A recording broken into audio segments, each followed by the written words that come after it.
بسم الله الرحمن الرحيم لله ما في السماوات وما في الأرض لله ما في السماوات وما في الأرض لله ما في السماوات وما في الأرض وإن تبدوا ما في أنفسكم أو تخفوه يحاسبكم به الله فيغفر لمن يشاء ويعذب من يشاء فيغفر لمن يشاء ويعذب من يشاء والله على كل شيء قدير والله على كل شيء قدير.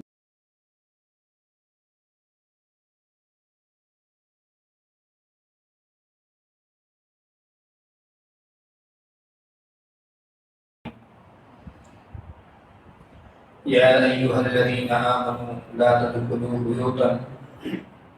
غير بيوتكم حتى تستأنسوا وتسلموا على أهلها ذلكم خير لكم. وقال في آية أخرى يا أيها الذين آمنوا لا تدخلوا بيوت النبي إلا أن يؤذن لكم إلى طعام غير ناظرين إناه ولكن إذا دعيتم فادخلوا فإذا طعمتم فانتشروا ولا مستأنسين بحديث إن ذلكم كان يؤذي النبي فيستحيي منكم والله لا يستحيي من الحق إلى آخر الآية. محترم سامعین، اللہ تبارک و تعالیٰ نے سورہ احزاب کی ان مذکورہ آیات میں جو آپ کے سامنے تلاوت کی گئی رہن سہن کے کچھ آداب بتائے جو بظاہر آداب کے نام سے آپ جانتے ہیں، لیکن اگر ان کو فالو نہ کیا جائے، ان پر نہ چلا جائے، ان کی اتباع نہ کی جائے تو گناہ کبیرہ کا مرتکب ہو جاتا ہے انسان. تو بظاہر سننے میں، عمل کرنے میں اور کتابوں کے ابواب میں جو ہیڈنگز رہتی ہیں اس میں آداب کے نام سے آپ ان کو پڑھو گے، لیکن یہ ایسے آداب ہیں کہ اگر ان پر عمل نہ کیا جائے تو انسان گناہ کبیرہ کا مرتکب ہو جاتا ہے. پہلی آیت میں اللہ تبارک و تعالی ارشاد فرماتے ہیں بندوں کو رہن سہن کے آداب میں سے ایک ادب سکھاتے ہیں، اور وہ ادب ہے، بارہا آپ نے سنا ہوگا کہ اے ایمان والو، جب تم ایسے گھروں میں داخل ہونے کا ارادہ کرو جو تمہارے گھر نہیں ہیں، غیر بیوتکم، تو جب تک آپ کمفرٹیبل نہ ہو، آپ مطمئن نہ ہو، آپ ان میں داخل ہی مت ہو. اور جب داخل ہونے کا ارادہ کریں، آپ کو اطمینان ہو جائے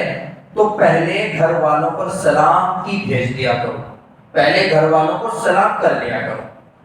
اور پھر آگے اللہ تبارک و تعالیٰ ارشاد فرماتے ہیں کہ یہ تمہارے لیے بہتر ہے اگر تم جانتے ہو. کیوں بہتر ہے؟ کیسے سلام کرنا ہے؟ گھر سے کیا مراد ہے؟ مفسرین نے اس آیت کی تفسیر میں بہت ساری باتیں لکھی ہیں، بہت سارے آداب نقل کیے ہیں کہ اگر انسان کسی ایسی جگہ پر ہو جہاں پر وہ اکیلا رہتا ہے یا فیملی کے ساتھ رہتا ہے تو وہ اس کا گھر ہے، چاہے وہ رینٹ پر رہتا ہو، چاہے وہ آفس میں بیٹھا ہوا ہو، جہاں پر اس کا اختیار چلتا ہے، جہاں پر وہ زندگی گزارتا ہے، اپنے زندگی کے لمحات گزارتا ہے، ہر وہ جگہ اس سے مراد ہے. ایسا نہیں کہ اگر اس کا کوئی اپنا فلیٹ ہے تو وہاں پر تو سلام کرنے کا حکم ہے، لیکن اگر آپ کو اس کو ملنے جانا ہے اس کے آفس میں تب سلام کا حکم نہیں ہے. اگر اس نے وہ مکان رینٹ پر لے رکھا ہے تب سلام کا حکم نہیں ہے. ایسا نہیں ہے، بلکہ انسان جہاں پر اپنے پریوار کو رکھتا ہو یا اپنا اکیلا کمفرٹیبل ہو کر زندگی گزارتا ہو تو وہ اس کے گھر کے حکم میں داخل ہے. آپ کسی سے ملنے کے لیے اس کے آفس پہ جائیں وہ بھی اس کا گھر ہے، آپ کسی سے ملاقات کے لیے اس کے رہائش گاہ پہ جائیں وہ بھی اس کا گھر ہے، اور آپ کسی سے ملنے کے لیے ایسی جگہ پر جائیں جہاں وہ خود مہمان گیا ہوا ہو پہلے سے، وہ خود اس کا گھر نہ ہو لیکن آپ ملاقات کرنے کے لیے اس سے جا رہے ہیں، تب بھی یہی حکم ہے کہ آپ سلام کر کے داخل ہوں۔ حکمت یہ کہ اللہ تبارک و تعالیٰ کیا بیان کرتے ہیں، ذالکم خیر لکم، یہ تمہارے لیے بہتر ہے۔ کس چیز میں بہتر ہے؟ اس چیز میں بہتر ہے کہ اگر وہ انسان آپ سے نہیں ملنا چاہتا تو آپ کے سلام کا جواب ہی نہیں دے گا۔ ایسا نہیں ہوگا کہ آپ ڈائریکٹ اس کے گھر میں گھس گئے، اس کو آپ سے ملنا نہیں تھا اور پھر پوری ملاقات، پوری میٹنگ جو ہو رہی ہے وہ باطل ناخواستہ ہو رہی ہے۔ کبھی کبھی ایسا ہوتا ہے کہ پہلے سے اس سے ایک ایسا آدمی بات کر رہا ہے، ایک ایسا آدمی اندر ملاقات کر رہا ہے جس کے ہوتے ہوئے آپ کو اندر داخل ہونے میں کراہت محسوس ہوگی، آپ نہیں چاہتے کہ میں اس کے سامنے اس گھر میں داخل ہو جاؤں۔ کبھی ایسا ہوگا کہ انسان اندر اس حالت میں نہیں ہوگا جس حالت میں وہ دوسروں سے ملنا چاہتا ہے، اس کو ناگواری ہوگی۔ تو اگر وہ اس حالت میں ہے تو آپ کے سلام کا جواب نہیں دے گا، اور اگر دے گا تو یہ کہے گا کہ کچھ دیر رک جائیے۔ تو ڈائریکٹ کسی کے گھر میں، آپ کا کوئی کلوز فرینڈ ہو، آپ کا بھائی ہو، آپ کی بہن کا گھر ہو، آپ کے فادر کا کوئی دوسرا گھر ہو جہاں پر وہ الگ رہتے ہیں، کوئی بھی گھر ہو، سب گھر اس میں داخل ہیں۔ حضور اکرم صلی اللہ علیہ وسلم خود ازواج مطہرات کے گھر میں بھی سلام کر کے داخل ہوتے تھے۔ اب اس سے اندازہ لگائیے کہ کتنی اہمیت، کتنی باریک اور کتنی زیادہ امپورٹنس ہے اس چھوٹے سے حکم کی۔ فَسَلِّمُوا عَلَىٰ أَهْلِهَا، کہ گھر والوں کو سلام کرو۔ حضور اکرم صلی اللہ علیہ وسلم ایک صحابی کے یہاں تشریف لے گئے اور 3 مرتبہ سلام کیا، اور تینوں مرتبہ وہ صحابی حضور صلی اللہ علیہ وسلم کے سلام کو سن بھی رہے تھے اور آہستہ سے جواب بھی دے رہے تھے۔ حضور صلی اللہ علیہ وسلم نے قاعدے کے موافق 3 مرتبہ سلام کرنے کے بعد لوٹنے کا ارادہ کیا، جانے لگے۔ جب جانے لگے تو وہ صحابی دوڑتے ہوئے حضور صلی اللہ علیہ وسلم کے پیچھے تشریف لائے، یا رسول اللہ میں تو گھر میں ہی موجود تھا، آپ نے فرمایا کہ آپ نے سلام کا جواب نہیں دیا، تو مجھے لگا کہ آپ گھر پہ نہیں ہیں، اس لیے میں لوٹ آیا۔ کہنے لگے یا رسول اللہ، آپ جب مجھ پر سلامتی کی اور رحمت کی دعائیں بھیج رہے تھے تو آپ تو نبی تھے،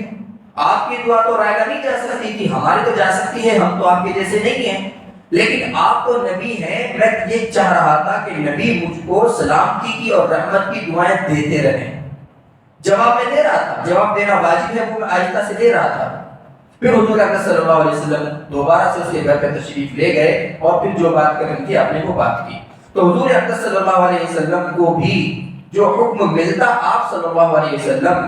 بہت اچھے انداز سے اس پر عمل کرتے، اور ایسا نہیں کہ ناراض ہو کر لوٹ رہے تھے، بالکل خوشی خوشی آپ وہاں سے لوٹ جائیے، اور یہ شکایت بالکل نہ کیجیے کہ میں تو آپ کے گھر پہ گیا تھا، میں کوئی نوکر تھوڑا ہی جو بار بار چکر لگاؤں گا، میں 2 مرتبہ جا کے آ چکا، تیسری مرتبہ میں نہیں جاؤں گا، چوتھی مرتبہ میں نہیں جاؤں گا۔ نہیں، حضور اکرم صلی اللہ علیہ وسلم نے جو کام ہم کو دیا، جو حکم ہم کو دیا، اس پر پہلے خود عمل کر کے دکھایا۔ تو یہ گھروں میں داخل ہونے کے کچھ آداب تھے جن کو آپ بہت ساری حدیث کی کتابوں میں پڑھتے بھی ہوں گے، سنتے بھی ہوں گے، یہ ان کی حکمت تھی۔ دوسرا، اللہ تبارک و تعالیٰ نے صحابہ کرام کو مخاطب کرتے ہوئے حضور اکرم صلی اللہ علیہ وسلم کے گھر میں داخل ہونے کو بیان کیا ہے کہ آپ کو کیسے داخل ہونا ہے۔ چنانچہ ارشاد فرمایا، یا ایھا الذین آمنوا لا تدخلوا بیوت النبی، نبی کے گھروں میں داخل نہ ہوا کرو، الا ان یؤذن لکم الی طعام، مگر یہ کہ تم کو اجازت دے دی جائے، انوائٹ کیا جائے کسی دعوت کے لیے، غیر ناظرین اناہ، اور اتنے پہلے نہ پہنچ کر بیٹھ جاؤ کہ تم کھانے پکنے کا انتظار کرتے رہو، ولکن اذا دعیتم، لیکن جب تم کو بلا لیا جائے کہ آئیے کھانا تیار ہے، فادخلوا، گھروں میں داخل ہو جایا کرو، فاذا طعمتم، جب تم کھانے سے فارغ ہو جایا کرو، فانتشروا، فوراً نکل جایا کرو، ولا مستأنسین لحدیث، اور وہاں بیٹھ کر گپ شپ نہ کیا کرو، ان ذالکم کان یؤذی النبی، یہ حرکت، یہ عادت نبی کو تکلیف پہنچاتی ہے، فیستحیی منکم، اور نبی نے آپ کو خود انوائٹ کیا تھا، اس لیے وہ اپنی تکلیف کو بیان بھی نہیں کرتے، برداشت کرتے رہتے ہیں، لیکن ان کو آپ کو کہتے ہوئے شرم محسوس ہوتی ہے۔ واللہ لا یستحیی من الحق، لیکن اللہ تبارک و تعالیٰ کو کسی سے شرمانے کی، گھبرانے کی اور ڈرنے کی ضرورت ہے نہیں، اللہ تبارک و تعالیٰ نہیں شرماتے۔ تو یہ حکم اللہ تبارک و تعالیٰ نے صحابہ کرام کو مخاطب کر کے ہوئے دیا۔ مفسرین نے اس کے پس منظر میں بہت سارے واقعات اور بہت ساری باتیں نقل کی ہیں۔ ایک روایت ہے کہ اس آیت کے نازل ہونے کا مقصد یہ تھا کہ حضور صلی اللہ علیہ وسلم کے گھر میں کچھ لوگ ایسے داخل ہو جاتے تھے، آپ صلی اللہ علیہ وسلم جن کی دعوت بھی نہیں کیا کرتے تھے، وہ لوگ شریک ہو جایا کرتے تھے۔ کچھ مفسرین نے لکھا ہے کہ یہ آیت ان لوگوں کے بارے میں نازل ہوئی ہے جو بن بلائے حضور صلی اللہ علیہ وسلم کے گھر چلے جاتے تھے اور پھر کھانا پکنے تک انتظار کرتے رہتے تھے۔ اب جب انسان کھانا کھانے کے لیے بیٹھتا ہے تو دوسروں کو بھی کہتا ہے، تو یہ بھی شریک ہو جایا کرتے تھے پہلی مرتبہ میں۔ کچھ ایسے ہوتے تھے کہ دعوت تو حضور کرتے تھے، لیکن حضور احمد صلی اللہ علیہ وسلم کے گھر میں اتنی زیادہ جلدی پہنچ جایا کرتے تھے کہ آپ صلی اللہ علیہ وسلم کو ازواج مطہرات کو تکلیف ہوتی تھی۔ حضرت انس رضی اللہ عنہ کہتے ہیں کہ میں اس آیت کا شان نزول اچھی طریقے سے جانتا ہوں، یہ آیت کیوں نازل ہوئی۔ میں اس وقت وہیں موجود تھا، میرے سامنے پورا واقعہ ہوا، اور وہ بیان کرتے ہیں کہ حضور صلی اللہ علیہ وسلم نے حضرت زینب بنت جحش رضی اللہ عنہ سے نکاح فرمایا۔ تو نکاح کے بعد اگلے دن حضور صلی اللہ علیہ وسلم نے کچھ لوگوں کو ولیمے کے لیے انوائٹ کیا، تو ان لوگوں نے حضور صلی اللہ علیہ وسلم کے گھر میں اتنی زیادہ جلدی کی آنے میں کہ پورا کھانا پکنے تک وہیں بیٹھے رہے، اور حضور اکرم صلی اللہ علیہ وسلم کے ساتھ کھانا کھانے کے بعد پھر وہیں بیٹھ کر گپ شپ کرنے لگے۔ آپ صلی اللہ علیہ وسلم کو اس سے بہت ناگواری ہوئی، اور حضور اکرم صلی اللہ علیہ وسلم نے ناگواری کا اظہار اپنے چہرے سے ظاہر نہیں ہونے دیا، بلکہ اٹھ کر دیگر ازواج مطہرات کے گھروں میں تشریف لے گئے۔ واپس کافی دیر کے بعد آئے، آگے دیکھا پھر وہ لوگ بیٹھے ہوئے ہیں۔ اب حضور صلی اللہ علیہ وسلم کے تھوڑے سے ایکسپریشن چینج ہو گئے، اب انہوں نے محسوس کیا تو یہ اٹھ کر چلے گئے۔ آپ صلی اللہ علیہ وسلم گھر میں داخل ہوئے اور یہ آیتیں پڑھتے ہوئے گھر سے باہر نکلے۔ حضرت انس رضی اللہ عنہ فرماتے ہیں کہ میں نے اچھے طریقے سے ان آیات کا شان نزول نوٹ کیا، مجھے پتا ہے کہ اس آیت کس وقت نازل ہوئی۔ تو یہ حضور اکرم صلی اللہ علیہ وسلم کے صحابہ کرام کو مخاطب کرتے ہوئے اللہ تبارک و تعالیٰ نے آیت نازل فرمائی۔ اس میں کیا سبق ملتا ہے؟ حضور اکرم صلی اللہ علیہ وسلم صحابہ کرام کسی بھی آیت میں اولین مخاطب ہوتے ہیں، یہ صحیح بات ہے۔ صحابہ کرام کو سامنے رکھتے ہوئے آیت نازل ہوتی تھی اور پوری آیتیں انہی کو سامنے رکھتے ہوئے نازل ہوئی، یہ بھی صحیح بات ہے، لیکن کلام پاک تو رہتی دنیا تک کے لیے ہدایت ہے۔ اس سے ہمیں کیا ملتا ہے؟ سب سے پہلا اس میں لفظ ہے کہ کسی کے گھر اس وقت تک نہیں جانا چاہیے اگر وہ آپ کو بلائے جب کھانا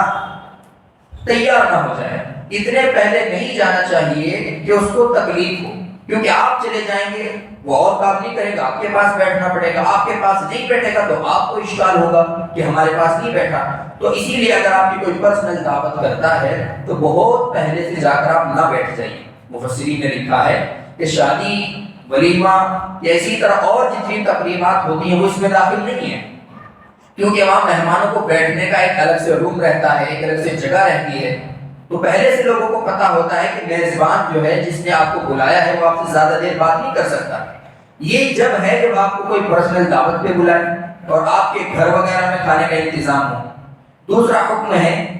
اِلَىٰ طَعَامٍ غَيْرَ نَاظِرِينَ إِنَاهُ وَلَٰكِنْ إِذَا دُعِيتُمْ، جب آپ کو بلایا جائے کہ بھائی آئیے کھانا تیار ہے، تو کھانا کھانے کے بعد میں وہیں بیٹھ کر گپ شپ نہ کرنے لگ جائیے۔ بہت سے لوگ ہوتے ہیں کہ کھانے کے بعد میں وہی اپنے دانت صاف کرنے لگتے ہیں، ادھر ادھر کی باتیں کرنے لگتی ہیں اور بھائی کاروبار کیسا چل رہا ہے،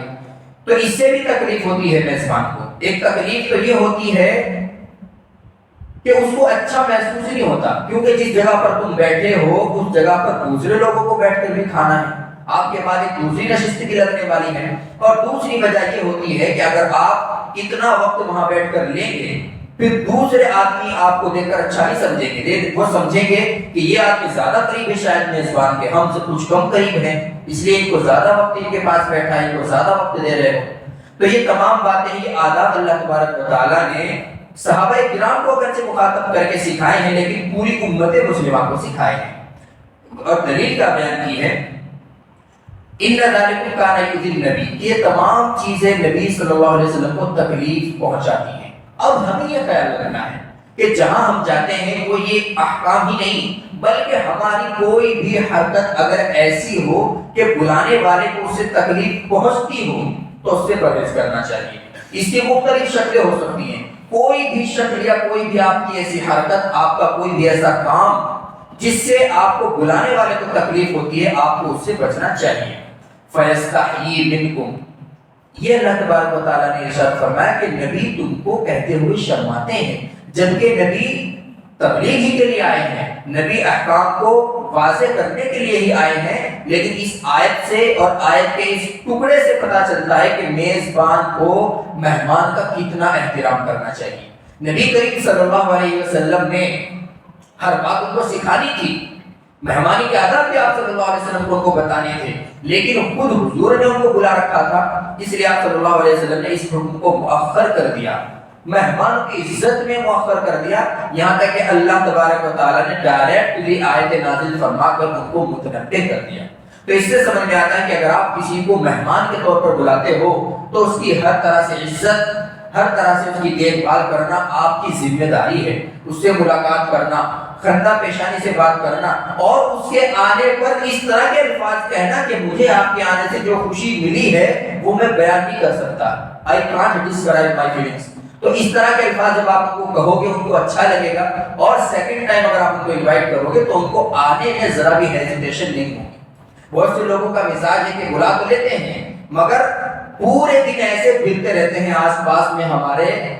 اور مہمانوں کے، جیسے ان کو بہت بڑا کسی کمپنی میں گھاٹا ہو گیا یا ان کا بزنس میں بہت بڑا گھاٹا ہو گیا۔ نہیں، خندہ پیشانی سے ملنا حضور اکرم صلی اللہ علیہ وسلم کی پرماننٹ بھی سنت ہے، اور مہمان کے ساتھ خندہ پیشانی سے بات کرنا اور اس کا احترام کرنا، اور جاتے وقت ہنسی خوشی اس کو روانہ کر کے یہ الفاظ کہنا کہ دوبارہ آپ کی ملاقات کا میں منتظر رہوں گا، یہ آداب میں اور سنتوں میں داخل ہے۔ تو یہ وہ حکم ہے جو کہنے میں صرف ایک ادب کا درجہ رکھتے ہیں، لیکن اگر ان کو فالو نہ کیا جائے تو دوسرے آدمی کو تکلیف ہوتی ہے، اور اس تکلیف کو بسا اوقات دوسرا آدمی دل پہ لے جاتا ہے، اور یؤذی النبی، اس میں خود الفاظ مینشن ہیں کہ نبی کو تکلیف پہنچانے کی یہ حرکتیں۔ دوسرا حکم ہے وَإِذَا سَأَلْتُمُوهُنَّ مَتَاعًا فَاسْأَلُوهُنَّ مِنْ وَرَاءِ حِجَابٍ۔ صحابہ کرام کو مخاطب کرتے ہوئے فرماتے ہیں اللہ تبارک و تعالیٰ، اگر تمہیں کوئی چیز مانگنی ہو، کسی چیز کی ضرورت ہو، ازواج مطہرات سے کوئی چیز لینی ہو، پردے کے پیچھے سے مانگا کرو،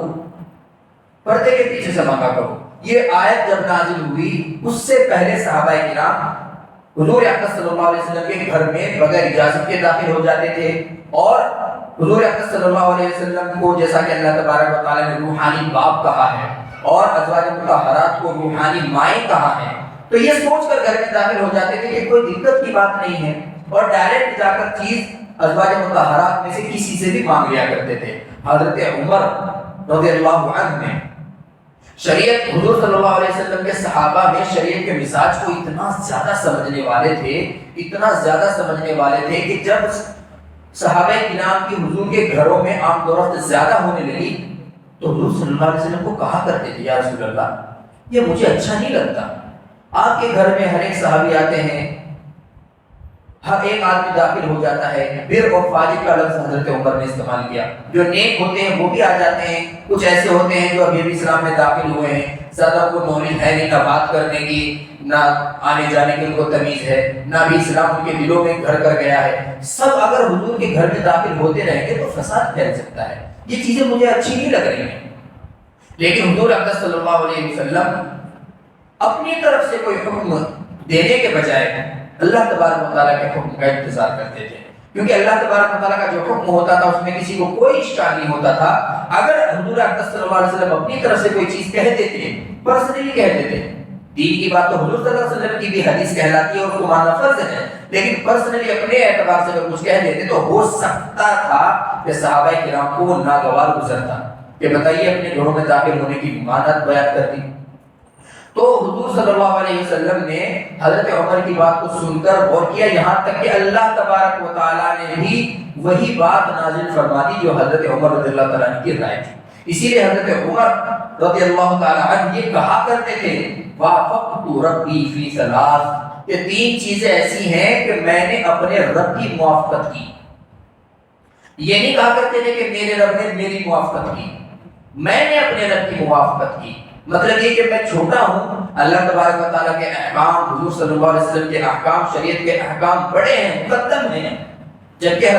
حضرت عمر رضی اللہ تعالیٰ عنہ کی رائے آیت نازل ہونے سے پہلے ہوا کرتی تھی، تو یہ بھی کہہ سکتے تھے کہ میرے رب نے میری موافقت کی۔ لیکن نہیں، یہ کہا کرتے تھے کہ میں نے اپنے رب کی موافقت کی 3 چیزوں میں۔ ایک ملارے میں تو حضور اکرم صلی اللہ علیہ وسلم کو کہا کرتے تھے کہ یا رسول اللہ، میرا دل چاہتا ہے کہ مقام ابراہیم کو نماز پڑھنے کی جگہ بنا لیا جائے۔ اب حضور صلی اللہ علیہ وسلم خاموش رہتے تھے کہ دیکھتے ہیں اگر کوئی آیت اس بارے میں نازل ہوتی ہے تو بتائیں گے۔ فوراً آیت نازل ہو گئی، وَاتَّخِذُوا مِن مقام ابراہیم مصلی، مقام ابراہیم کو ٹھیک ہے جائے نماز بنا لیجیے، آپ وہاں نماز ادا کیجیے۔ دوسرے یہی ایک مسئلہ ہے جس میں حضرت عمر رضی اللہ تعالی عنہ نے یہ خدشہ ظاہر کیا کہ فاجر بھی داخل ہوتا ہے یا رسول اللہ آپ کے گھر میں، ازواج مطہرات سے بات کرتا ہے، نیک آدمی بھی داخل ہوتے ہیں، اس کے باوجود بھی مجھے اچھا نہیں لگتا۔ فوراً اللہ تبارک و تعالی نے آیت نازل فرما دی، وَإِذَا سَأَلْتُمُوهُنَّ مَتَاعًا فَاسْأَلُوهُنَّ مِن وَرَاءِ حِجَابٍ، حجاب کے پیچھے سے مانگنا ہے، آج کے بعد ڈائریکٹ گھر میں جا کے کسی بھی ازواج مطہرات میں کسی سے کچھ نہیں مانگنا۔ تیسری، ایک مرتبہ حضور اکرم صلی اللہ علیہ وسلم کو ازواج مطہرات کی طرف سے کچھ ناگوار باتیں پیش آنے لگی تھی، سوکریں آپس میں کرتی ہیں، کچھ باتیں چلتی رہتی ہیں، تو حضور صلی اللہ علیہ وسلم کو ادھر تبلیغ کا پریشر رہتا تھا، صحابہ کرام کا جو ہے وہ تزکیہ رہتا تھا، تطہیر نفس بھی رہتا تھا، پھر گھر جاتے تھے تو ان کی جو ایکسپریشنز رہتے تھے وہ اچھے نہیں رہتے تھے، تو کئی دن اسی طرح گزرتے گئے۔ تو حضرت عمر ایک دن آئے، کہنے لگے یا رسول اللہ یہ کچھ زیادہ نہیں کر رہی ہے ازواج مطہرات، آپ چاہیں تو ان سب کو طلاق دے دیں، آپ کے لیے عورتوں کی کمی نہیں ہے۔ تو اللہ کے رسول صلی اللہ علیہ وسلم نے سننے کے بعد خاموش رہے۔ فوراً اللہ تبارک و تعالیٰ نے آیت نازل فرما دی، اے نبی کی بیویوں، اگر تمہارا یہ حال رہا تو ہم تمہاری جگہ ایسی عورتیں اپنے نبی کو دے دیں گے جو تم سے بہتر ہوں گی، اور نبی تم سب کو چھوڑ دیں گے اور تم سے بہتر ہوں گی، اور وہ نبی کو تکلیف بھی نہیں پہنچایا کریں گی۔ فوراً تمام ازواج مطہرات اس آیت کے نازل ہونے کے بعد اللہ کے نبی صلی اللہ علیہ وسلم کے ساتھ معافی تلافی کے بعد صحیح طریقے سے رہنے لگی۔ تو حضرت عمر رضی اللہ تعالیٰ پوری زندگی رشک کیا کرتے تھے کہ میرے رب نے میری موافقت، میں نے اپنے رب کی 3 چیزوں میں موافقت کی، اور یہ 3 ہی نہیں، بہت سی حدیثوں میں اور بھی اسی طرح کے احکام ہے کہ حضرت عمر کی رائے یہ تھی۔ بدر کے قیدیوں کے بارے میں حضور اکرم صلی اللہ علیہ وسلم کی رائے کچھ اور تھی، حضرت عمر نے بڑے احترام کے ساتھ آ کے کہا یا رسول اللہ میری رائے تو یہ ہے۔ فوراً حضرت عمر کی رائے کے موافق اللہ تبارک و تعالیٰ نے آیت نازل فرما دی۔ یہاں پر نوٹ کرنے کی جو بات ہے وہ یہ ہے کہ حضرت عمر نے کہا میں نے اپنے رب کی موافقت کی۔ کتنا شاندار جملہ ہے، یہ نہیں کہا کہ میرے رب نے میری مرضی کے مطابق، میری فیلنگز کے مطابق، میری سمجھ کے مطابق آیت نازل فرمائی، یہ نہیں کہا۔ اس سے سمجھ میں آتا ہے کہ اگر بات کو پوزیٹیو انداز میں کہا جائے تو اس کا اثر زیادہ ہوتا ہے۔ اب آپ کے بچے سے کوئی چیز گر گئی تو آپ ایک تو بات یہ کہ آپ اس کو کیا آپ نے برتن توڑ دیا، تو یہ ڈائریکٹ نیگیٹو ہے، یہ نیگیٹو طریقہ ہے۔ اور دوسرا یہ ہے کہ آپ اس سے یہ کہیں کہ اچھا آپ سے برتن ٹوٹ گیا، مطلب یہ کہ برتن توڑنے میں آپ کا کوئی ہاتھ نہیں ہے، اس کی برتن ہی کی غلطی تھی کہ وہ برتن گر کے ٹوٹ گیا، اسی کا مقدر تھا۔ تو کچھ چیزیں ایسی ہوتی ہیں کہ آپ ان کو پوزیٹیو بولتے ہیں تو آپ کسی کو فون کرتے ہیں وہ نہیں اٹھا پاتا ہے، اگلے دن آپ کی ملاقات ہوتی ہے تو آپ کہتے ہیں میں نے آپ کو 4 بار فون کیا اور آپ نے نہیں اٹھایا۔ کیوں بھائی اس نے نہیں اٹھایا؟ وہ آپ کا فون ہاتھ میں لے کے دیکھ رہا تھا کہ 1 مس کال آ رہی ہے، 2 آ رہی ہے، 3 آ رہی ہے، 4 ایک جلدی اٹھانا، ایسا تو نہیں ہوا ہوگا نا، کچھ ایسی چیز ہوئی ہوگی تو اس کو پتہ نہیں چلا۔ اگلے دن جب آپ کی ان سے ملاقات ہوتی ہے تو آپ کہیے کہ میں رات آپ کو کسی مقصد سے فون کر رہا تھا، آپ کا فون نہیں اٹھ پایا، آپ کا فون نہیں اٹھ پایا، آپ فون کی طرف توجہ نہیں دے پائے، شاید آپ کو فون کی اطلاع نہیں ہو پائی۔ اس طرح کا جب آپ جملہ کہیں گے، یہاں سے بات کی ابتدا کریں گے تو اس کا بہت گہرا اور مثبت اثر پڑنے والا ہے۔ بہت سی چیزیں ہوتی ہیں، آپ کسی کو کہیں کہ اندھا ہے تو مجھے نظر نہیں آتا، میں نے تمہیں کتنی بار سمجھایا ہے، یہی بات آپ کسی کو کہیے کہ شاید میں اپنی بات کو سمجھا نہیں پایا، ایسا ہو سکتا ہے کہ آپ جو ہے میری بات کو سمجھ نہیں پائے کیونکہ میں آپ کو سمجھا نہیں پایا۔ تو غلطی کو، نیگیٹو پن کو اگر ہم اپنی طرف منسوخ کر لیتے ہیں تو بات وہی رہتی ہے، سامنے والا پانی پانی ہو جاتا ہے اور بات مثبت طریقے سے پہنچتی ہے، بات نرم پہنچتی ہے۔ اللہ تبارک و تعالیٰ نے تو کافروں کے ساتھ بھی نرمی سے بات کرنے کو کہا ہے۔ حضرت موسیٰ اور ان کے بھائی حضرت ہارون علیہ السلام کو جو فرعون کے پاس بھیجا اور یہ کہا کہ گارنٹی ہماری ہے، تم جا کے دعوت دو، ہم تمہاری حفاظت کریں گے، تو کیا کہا فقولا لہو قولا لینا، نرمی سے بات کرنا بھائی، کیونکہ نرمی میں کہی ہوئی بات اگر غلط بھی ہوتی ہے تو وہ آپ کو اتنی بری نہیں لگتی جتنی بری حق بات سختی میں کہی ہوئی ہوتی ہے۔ بہت سے لوگ کہتے ہیں، ایک جملہ آپ نے سنا ہوگا بڑا مشہور ہے، حق کڑوا ہوتا ہے، حق ہمیشہ کڑوا ہوتا ہے، اور اس کی عربی بھی بنا دی اپنی طرف سے، الحق مر، حق کڑوا ہوتا ہے۔ کہاں ہوتا ہے بھائی کڑوا؟ میں کہہ رہا ہوں لا الہ الا اللہ محمد رسول اللہ، کڑوا لگ رہا ہے آپ کو؟ تو حق بات کڑوی نہیں ہوتی، اس کو کڑوے انداز میں اگر آپ پیش کرو گے تب وہ کڑوی نہ لگے گی، پھر تو کڑوی لگے گی۔ تو بات کو مثبت انداز میں کہا جائے تو مفسرین نے، محدثین نے، فقہاء اعظام نے صحابہ کرام کے اقوال سے، حضور صلی اللہ علیہ وسلم کے اقوال سے اور آیات کی جو ترتیب ہے اس ترتیب سے، نازل ہونے کا جو مقصد ہے اس مقصد سے اتنے مسائل نکالے ہیں کہ اندازہ نہیں لگایا جا سکتا۔ خیر، تو صحابہ کرام کو حکم ہوا کہ ڈائریکٹلی کوئی چیز مانگنی پڑ جائے گی، پیچھے سے مانگنی ہے۔ وجہ بیان کرتے ہوئے اللہ تبارک و تعالیٰ ارشاد فرماتے ہیں ذالکم اطہر لقلوبکم وقلوبہن۔ اب آپ اندازہ لگائیے، یہ زیادہ پاکیزگی کا باعث ہے تمہارے دلوں کے لیے بھی، تمہارے اور ان کے دلوں کے لیے بھی۔ کن کے دلوں کے لیے؟ ازواج مطہرات کے دلوں کے لیے، جبکہ ازواج مطہرات کی پاک دامنی کی گارنٹی خود حضور صلی اللہ علیہ وسلم کو اللہ تبارک و تعالیٰ نے لیذہب عنکم الرجس اہل البیت ویطہرکم تطہیرا، یہ آیت نازل کر کے دے دی تھی کہ انبیاء کرام کی جو بیویاں ہوتی ہیں، انبیاء کے نکاح میں جو ہوتی ہیں وہ بد چلن نہیں ہو سکتی، لیکن اس کے باوجود بھی اللہ تبارک و تعالیٰ نے اور دوسری طرف کون ہے؟ صحابہ کرام، وہی تو داخل ہوتے تھے، وہی صحابہ کرام ہیں کہ جن میں سے بعض کے درجات فرشتوں سے بھی بڑھے ہوئے ہیں۔ تو اندازہ لگائیے کہ کیا یہ صحابہ کرام کے لیے آیت ہے؟ نہیں، یہ پوری امت کے لیے ہے اور قیامت تک آنے والے ہر فرد کے لیے ہے۔ اسی لیے اس کو خاص صحابہ کرام کے ساتھ خاص کرنا، ان کو اس آیت کی کوئی زیادہ ضرورت تھی بھی نہیں۔ اللہ تبارک و تعالیٰ جب نازل فرماتے تھے کوئی آیت تو اللہ تبارک و تعالیٰ تو ازل سے ابد تک تمام چیزوں کو،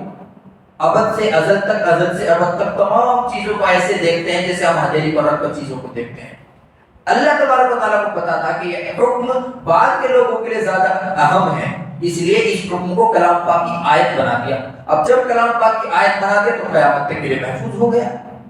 تو اسی لیے کہا ذالکم اطہر لقلوبکم وقلوبہن، کہ یہ تمہارے دلوں کے لیے اور ان کے دلوں کے لیے پاکیزگی کا باعث ہے۔ آیت کا آخری جز وما کان لکم ان تؤذوا رسول اللہ، اور حکم کی خلاف ورزی کر کے تمہارے لیے مناسب نہیں کہ تم اللہ کے رسول کو تکلیف پہنچاؤ، کیونکہ اگر اللہ کے رسول کو تکلیف پہنچتی ہے شرعی مسئلے میں تو تکلیف ڈائریکٹ اللہ کو پہنچتی ہے، اور جو تکلیف اللہ کے رسول کے ذریعے سے اللہ تبارک و تعالیٰ کو پہنچتی ہے تو پھر اس بندے کے لیے اللہ کا اور اللہ کے رسول کا اعلان جنگ ہے۔ تو اس لیے اللہ تبارک و تعالیٰ نے اپنے رسول کی تکلیف کو اتنا زیادہ ہائی لائٹ کیا ہے۔ کوئی انسان کفر کرتا رہے، اللہ تبارک و تعالیٰ کہاں اس کو مٹی میں ملاتے ہیں، اس کو مہلت دیتے ہیں۔ کفر کر کے وہ اللہ تعالیٰ کی نافرمانی کر رہا ہے نہیں، لیکن اللہ کے رسول صلی اللہ علیہ وسلم کو جو تکلیف پہنچی ہے، اسی لیے تمام کافر کفر کرتے رہے، اپنی ہٹ درمی پر جمے رہے، اسلام کے خلاف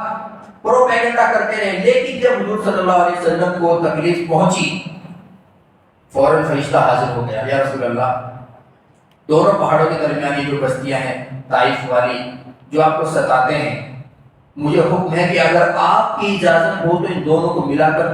ذرہ ذرہ کر ڈال۔ تکلیف حضور کو پہنچی تھی اس لیے اللہ کی رحمت جوش میں آ گئی تھی، ورنہ تو اللہ تبارک و تعالیٰ کا تو انکار آدھی سے زیادہ دنیا کر رہی ہے، لیکن اللہ تبارک و تعالیٰ نے اپنے رسول کی تکلیف کو اتنا زیادہ حساس طریقے سے بیان کیا۔ لاسٹ حکم ہے وَلَا أَن تَنكِحُوا أَزْوَاجَهُ مِن بَعْدِهِ أَبَدًا، اور ایک حکم تمہارے لیے یہ بھی ہے کہ تم ازواج مطہرات میں سے حضور صلی اللہ علیہ وسلم کے چلے جانے کے بعد نکاح نہ کرنا۔ ان ذالک کان عند اللہ عظیما، یہ تمہارے لیے بڑا گناہ کا سبب ہوگا اگر تم ایسا کرو گے۔ اس کی عقل میں بھی بات آتی ہے، اس حکم کی سب سے بڑی وجہ تو یہ ہے کہ حضور اکرم صلی اللہ علیہ وسلم اپنے روزہ مبارک میں زندہ ہیں، تو جب زندہ ہے صرف دنیا سے پردہ فرمایا ہے تو گویا کہ حضور صلی اللہ علیہ وسلم ایسے ہیں جیسے ہماری نظروں سے غائب ہیں لیکن کسی دوسری جگہ پر وہ موجود ہیں۔ تو جب جو انسان زندہ ہے تو اس کی بیویوں سے نکاح نہیں کیا جاتا۔ دوسرا حکم یہ بھی ہو سکتا ہے کہ حضور اکرم صلی اللہ علیہ وسلم کو پاک اور ازواج مطہرات کو اللہ تبارک و تعالیٰ نے ماں کہا ہے، تو روحانی ماں اور روحانی باپ جب ہم نے ایک مرتبہ مان لیا تو ان سے نکاح بھلا کون کرے گا؟ تیسری وجہ یہ بھی ہو سکتی ہے کہ حضور اکرم صلی اللہ علیہ وسلم، کیونکہ اللہ تبارک و تعالیٰ کا شریعت کا قاعدہ ہے کہ انسان کو جنت میں اس کی وہ بیوی ملے گی جو آخری وقت میں اس کے نکاح میں ہو، تو اللہ تبارک و تعالیٰ نے ازواج مطہرات کو یہ شرف اور یہ فضیلت عطا کرنے کے لیے حضور صلی اللہ علیہ وسلم کو حکم دیا کہ لوگوں کو بتا دو آپ کی بیویوں میں سے کسی سے نکاح نہ کریں، تاکہ جنت میں یہ تمام کی تمام بیویاں آپ کی جنت میں بھی بیویاں رہیں۔ دنیا میں انہوں نے جو مشقتیں اٹھائی ہیں، مشقتیں برداشت کی ہیں، جو رمیلے جھمیلے دنیا کے برداشت کیے ہیں، تو نعمتوں میں بھی آخرت میں آپ کے ساتھ رہیں۔ اسی لیے حضرت حذیفہ اپنی بیوی سے کہا کرتے تھے کہ میرے مرنے کے بعد کسی سے نکاح مت کریو، تو پھر جنت میں تم ہمارے ساتھ رہو گے، اور اگر کسی سے نکاح کیا تو لاسٹ نکاح جس کے ساتھ ہوتا ہے جنت میں اور اس کے ساتھ ہوتی ہے۔ تو اسی لیے حضرت حذیفہ یہ کہا کرتے تھے اس آیت کے نازل ہونے کے بعد۔